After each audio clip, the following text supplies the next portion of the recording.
आप सभी का स्वागत है तिवारी एकेडमी में। कैसे हैं आप लोग? मुझे उम्मीद है कि बहुत अच्छे होंगे, स्वस्थ होंगे, मस्त होंगे और जहाँ भी है वहाँ पर खूब सारे मज़े कर रहे होंगे। आज की इस वीडियो में हम बात करने वाले हैं क्लास फोर्थ में ईवीएस के चैप्टर 21 की, यानी कक्षा 4 में पर्यावरण अध्ययन के अंतर्गत आने वाले अध्याय 21 की। क्या शीर्षक है इसका? खाना खिलाना। तो चलिए शुरू करते हैं।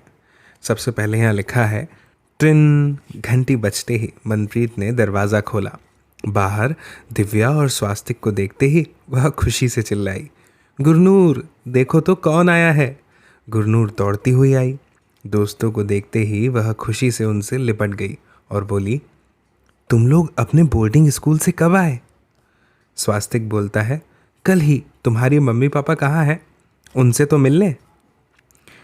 वे तो गुरुद्वारे गए हैं, हम भी वहीं जा रहे हैं, गुरनूर ने जवाब दिया।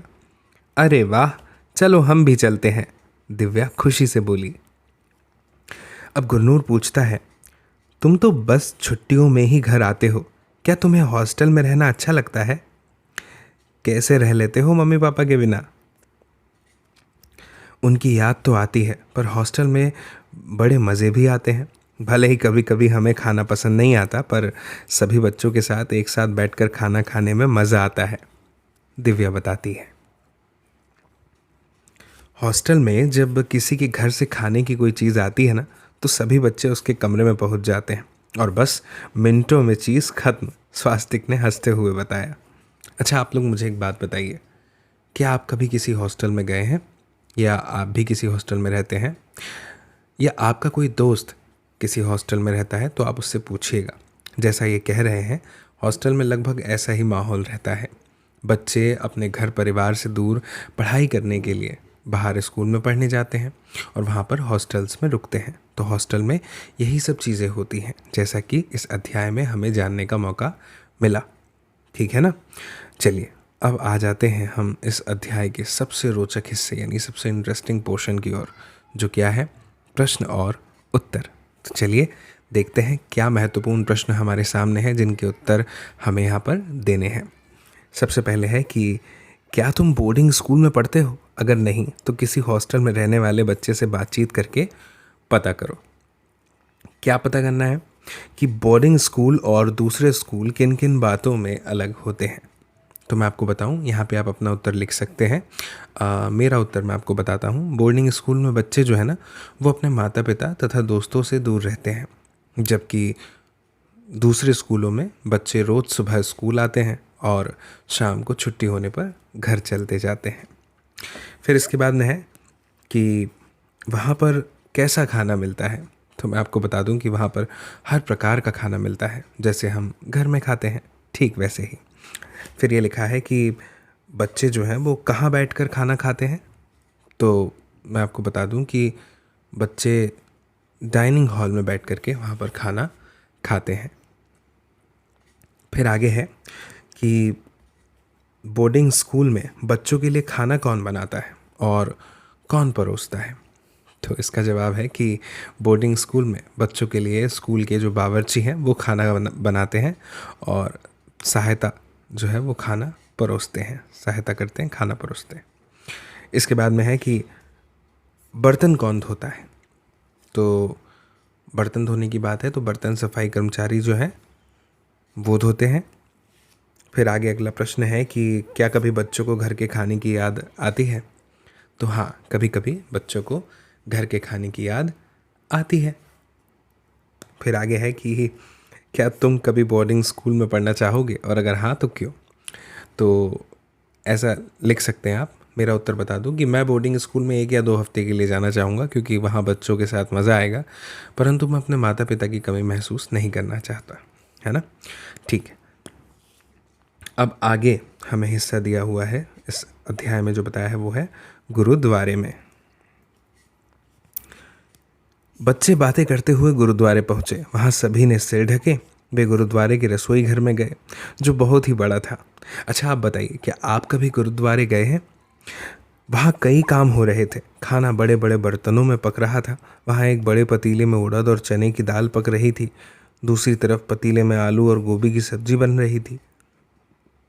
स्वास्तिक ने कहा, अरे देखो गुरनूर, तुम्हारे पापा वहाँ हैं, चलो मिलकर आते हैं। मंजीत सिंह बच्चों से बहुत प्यार से मिले और पूछा, तुम सब यहाँ क्या कर रहे हो? अंकल, क्या हम भी खाना पकाने में मदद करें? आप क्या बना रहे हैं? स्वास्तिक ने पूछा। मंजीत सिंह ने बताया, मैं कढ़ा प्रसाद बना रहा हूँ। इस बड़ी सी कढ़ाई में आटे को भून रहा हूँ। इसमें बड़ी मेहनत लगती है। मुझे पता है, यह हलवा है, इसमें आप चीनी कब डालेंगे? दिव्या ने पूछा। तभी उन्हें मनप्रीत की मम्मी दिखाई दी। वे लोग मुस्कुराते हुए उनके पास गए। आंटी, आप क्या कर रही हैं? दिव्या ने पूछा।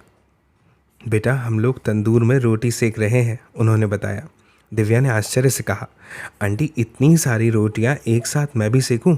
हाँ हाँ, आओ, तुम भी करके देखो। यहाँ तो हर कोई सेवा कर सकता है, लेकिन पहले अपने हाथ धो लो, आंटी ने कहा। दिव्या जल्दी से हाथ धोकर आई। तंदूर में हाथ डालते ही उसे बहुत गर्म लगा। सेकना छोड़कर वह रोटियों पर घी लगाने लगी। स्वास्तिक ने हैरानी से पूछा, इतने सारे लोगों के लिए खाना पकाने का सामान कौन लाता है? एक औरत ने बताया, सभी मिलजुल कर मदद करते हैं। कोई सामान देता है तो कोई पैसे। जिसका जैसा मन होता है वैसे ही काम में मदद करते हैं। मनप्रीत ने चिढ़ाते हुए कहा, क्यों स्वास्तिक, कैसा लग रहा है? पहले भी कभी रसोई का काम किया है क्या? नहीं, पर सबके साथ काम करने में बहुत अच्छा लग रहा है, स्वास्तिक ने कहा। पता ही नहीं चला कि कब रोटी, चावल, हलवा, दाल और सब्जी तैयार हो गए। अरदास के बाद सभी को कढ़ा प्रसाद दिया जाने लगा। कुछ लड़कों ने जल्दी से बरामदे में दरिया बिछा दी। सब लोग लाइनों में बैठ गए। कुछ लोग पत्तलों में खाना परोसने लगे और कुछ लोग पानी। सभी ने मिलजुल कर खाना खाया। खाने के बाद सब ने अपने अपने पत्तल उठाकर बड़े से ड्रम में डाले। अंत में खाना खिलाने वाले लोगों ने भी मिलकर एक साथ खाया और वहाँ की सफाई करके बर्तन भी साफ किए। अब बताओ, प्रश्न है, गुरुद्वारे में एक साथ मिलकर खाना पकाने और खाने को लंगर कहते हैं। क्या तुमने कभी लंगर में खाना खाया है? और अगर हाँ तो कब, कहाँ? तो मैं आपको बताता हूँ मेरा उत्तर। हाँ, मैंने लंगर पिछले वर्ष गुरु नानक जन्मदिन पर बंगला साहिब में खाया था। इसके बाद है, कितने लोग खाना बना रहे थे और कितने लोग खाना परोस रहे थे?